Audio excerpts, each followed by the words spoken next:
Hello there, Podwans. Welcome to another episode of Holonet Live. I'm your host, Steve. Today is September 8th. Here's what's going on in the galaxy.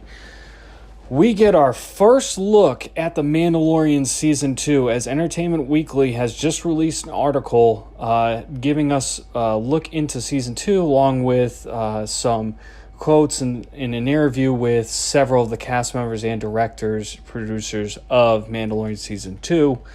And I'm not going to read the whole thing, but I will point out some of the highlights of this piece. There's a lot from Jon Favreau, Dave Filoni, Gina Carano, Carl Weathers, Pedro Pascal. You got everybody in here talking about different aspects of the article.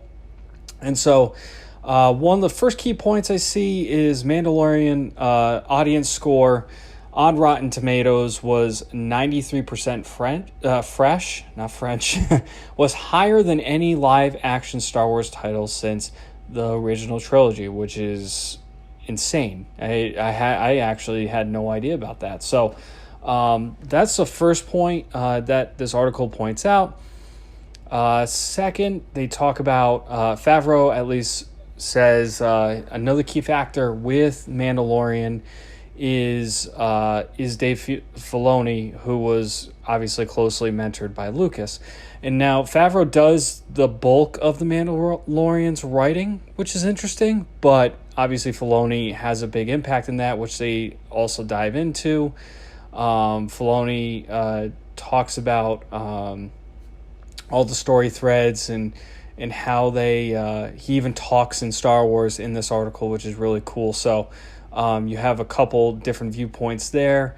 Getting down into it, it also recaps the first season and also talks about, and here's the most interesting part of the article to me, because this is purely tied to all the rumors going on. And quote, I'll read this out, this paragraph. Expect the Outer Rim to get a lot more crowded in Season 2. While Disney has not confirmed any new cast members or their characters, there's a rogues gallery of actors who have seemed optimized for a Comic-Con panel reportedly coming on board. Rosario Dawson as Clone Wars fan favorite Jedi apostate Ahsoka Tano, Tamara Morrison, who played Jango Fett in the prequels, playing presumably some version of a clone trooper or iconic bounty hunter Boba Fett. Katie Sackhoff, who is from Battlestar Galactica. She would be the live-action version of Bo-Katan Kryze, who she also voices in the Clone Wars and Rebels. And also Michael Biehn, who's from The Terminator, and then Timothy Olyphant, who's from Justified, which they have unknown characters. It's been widely speculated that he would be either Cobb Vanth or Boba Fett. And then Gina Carano then, quote-unquote, some of them are true, some are not true. So she also says in this article, Carano notes that the heightened secrecy included actors getting scripts only for their own episodes and being ushered to sets in black cloaks and hoods like incognito Sith Lords. That is eye-opening, because everything we've been hearing about these casts, especially with like Ahsoka, all these rumors going around, it still goes to show, and Ollie and I have talked about this in length on the podcast, on our regular show, Pod Between Worlds, that nothing is confirmed unless Star Wars actually confirms it. And this article doesn't confirm anything. It just says, we could have that. So very interesting stuff. Hopefully we get the trailer soon, hopefully within the next week or two, and maybe they'll flesh out some of those details. Then it goes on to talk about the episodes and the storytelling angles, and this was another quote that I thought was really interesting from this piece. Favreau says, the world was really captivated by Game of Thrones and how that evolved as the characters followed different storylines. That's very appealing to me as an audience member.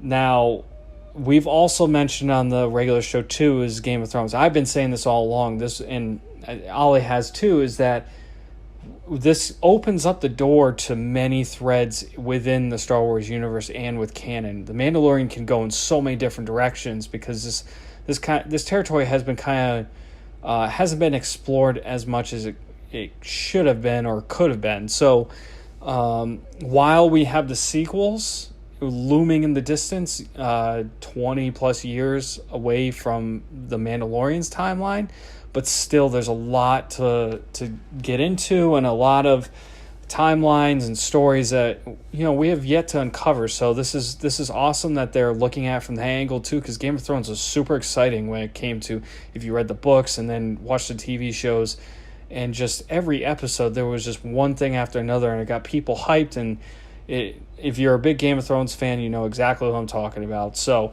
that's a very important quote right there that I think shows what they're trying to do with the Mandalorian, and what Ollie and I have really been hoping for is that they're creating their own universe on the TV screen that has all these different stories and all these different threads and everything. So there's the Ahsoka spin-off show, there's a female only or oriented spin-off show and rumored. You got the Kenobi show coming. You got Cassian Andor. So they're creating this universe. It's going to be really cool. It's something that the movies can't exactly capture in that sense. So really exciting stuff. Another thing, Jon Favreau is directing the first episode of Mandalorian Season 2. It lists out there's a few other directors as well.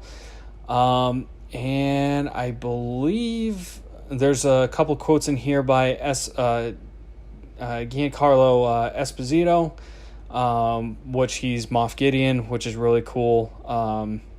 And he goes on to talk about the Darksaber as well, which we've talked about at length as well. And also the brilliant conception of the child, which that will be very interesting as well, because that was certainly a huge shock in terms of Season 1, especially the first episode. So Season 2, maybe we'll get something of that. Maybe Ahsoka's going to be that. We have no clue, so it's going to be really exciting to see what they have for Season 2, as there's been a bunch of rumors that it's really, really awesome. So I'm going to put the link in the description if you want to read it at length. This is a pretty lengthy interview with all the different cast members and directors and producers. So really cool stuff. I cannot wait for this. October 30th, that is the day that The Mandalorian is going to premiere on Disney+. So make sure to check that out. Ollie and I are going to be also doing a reaction video once the trailer launches, as what the trailer releases. And we're going to be doing reviews of every single episode in depth with all the details that you'd like to know. So other than that, that concludes today's Holonet Live. It's been about a week since I've last done one. There honestly hasn't been a lot of news going on with Star Wars in general, so this is definitely a great way to start the week. And I'll keep doing these as long as there's news coming through. So hopefully once we start to get into the fall and the Mandalorian starts to go and we start to hear more about these rumors and COVID and everything going on, hopefully we get to get more at our fingertips. So thank you again. As always, follow us on Instagram at The Padawans. We're also on all podcast streaming services, Spotify, Anchor, iTunes, Google, Overcast, you name it. And also follow us on twitch.tv/The Padawans or YouTube at The Padawans. We stream our podcasts live. We actually just did one last night, and then we put them up on YouTube and podcast services a few days later. So again, thank you for joining us, and catch you later, Padawans.